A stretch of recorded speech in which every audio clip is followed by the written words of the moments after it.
Lesson 3. Tudor Medicine and the Plague. The plague was a mystery illness that first struck in 1485.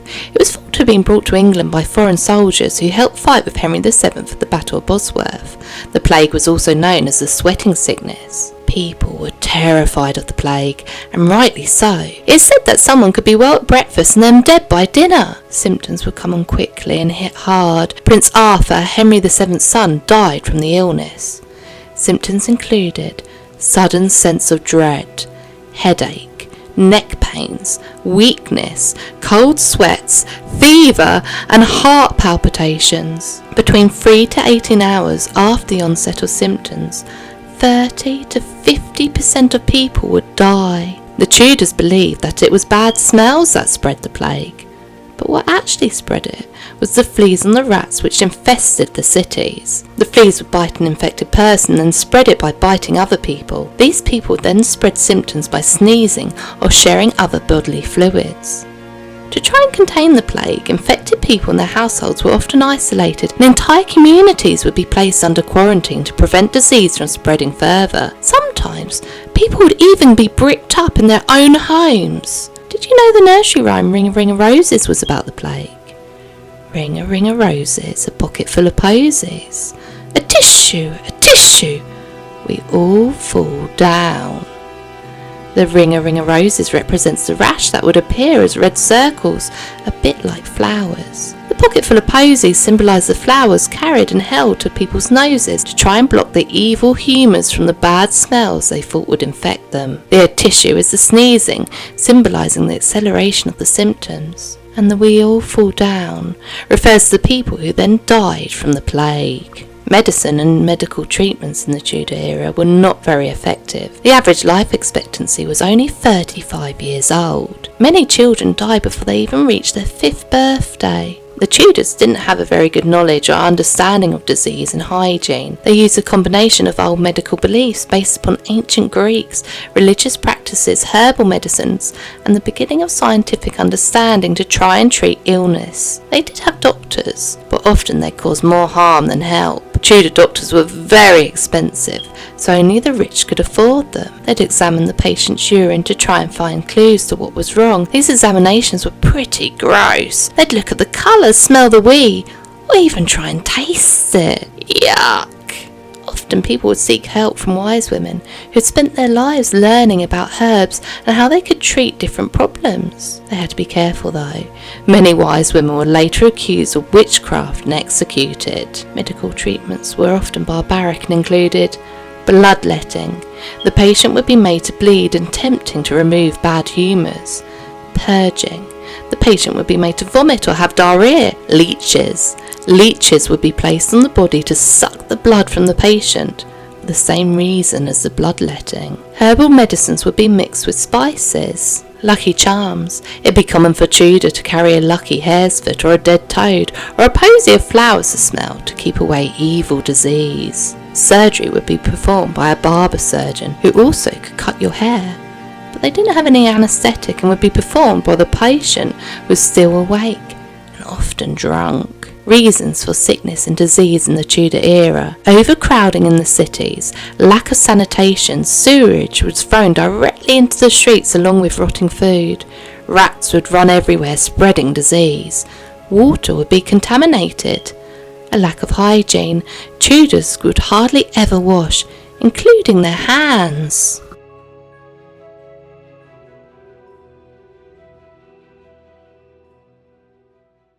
Hi everyone! Today we're going to do a pepper and water experiment which shows why it's important to use soap when washing your hands. I have my trusty helper here who is going to show us what to do. So first of all, you want a bowl of water and you want to sprinkle the pepper into it. That's it. First we're going to try and see what happens if you dip oil in. Oil. And if you can see, it's making tiny little bubbles on the surface, but not really doing much. Next we're going to try milk. And again, it's not really having any effect. Now we're going to try toothpaste.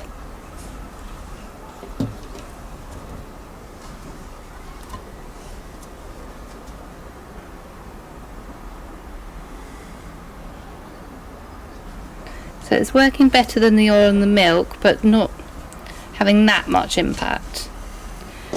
So now we have the soap.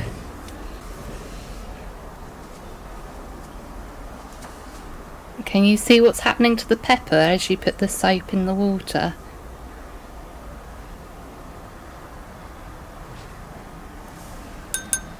And that's what happens to germs when you clean your hands with soap.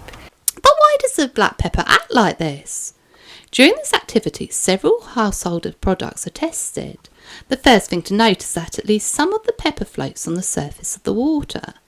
When salt or sugar is added to the water, it dissolves, but that doesn't happen with the pepper. This is because the pepper is hydrophobic, so the water molecules are not attracted to it, and it doesn't break apart the bonds holding the pepper together.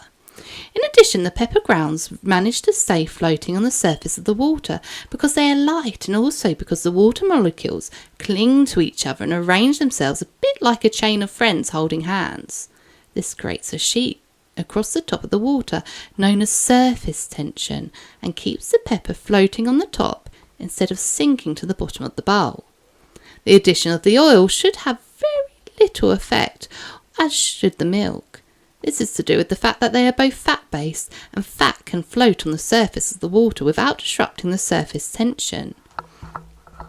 In contrast, soap and toothpaste are designed to break down the surface tension of the water and break apart the molecules in the fat so that they can be lifted from the surface of items they cling to, which would then allow those items to get clean. When the soap or toothpaste is added to the water, the surface tension is broken up.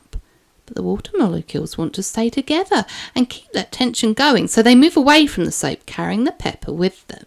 If you imagine that the pepper is the bacteria molecules, you can see that when you wash your hands, putting soap on them means that the water pulls the germs and bacteria away from the soap and off of your hands.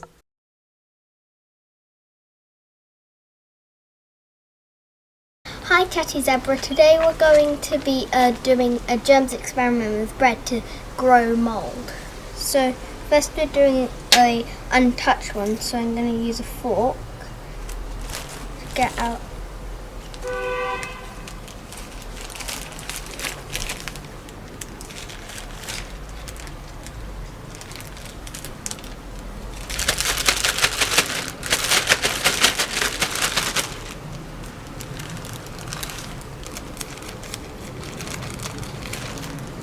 That's the untouched one. Next we're going to be doing dirty hands, so I've got my hands dirty.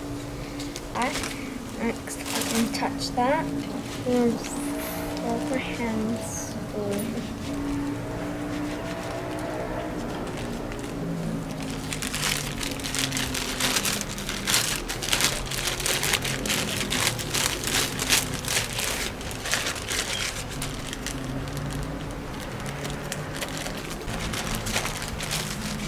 I'm going to go wash my hands for clean hands.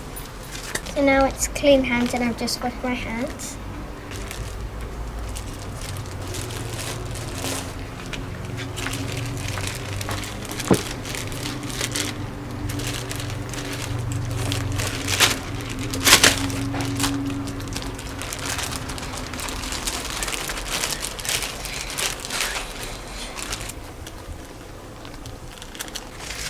So next I'm gonna use sanitizer on my hands.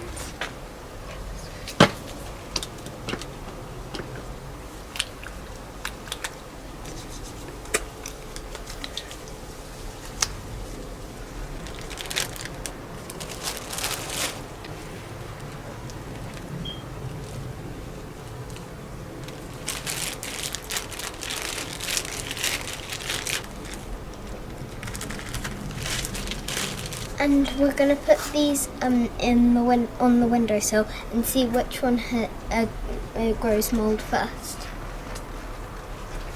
For our second experiment, we're going to be doing growing germs.